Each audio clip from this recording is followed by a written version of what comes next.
আমি আজ থেকে 14 মাস আগে সাবধান করেছিলাম চাঁদাবাজির ফল ভালো হবে না।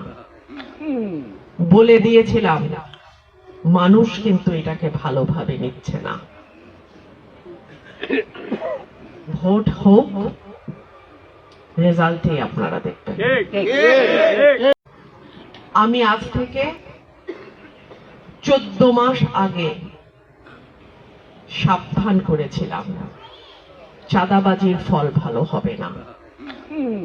বলে দিয়েছিলাম মানুষ কিন্তু এটাকে ভালোভাবে নিচ্ছে না। ভোট হোক, রেজাল্টে আপনারা দেখবেন। আমি আজ থেকে 14 মাস আগে সাবধান করেছিলাম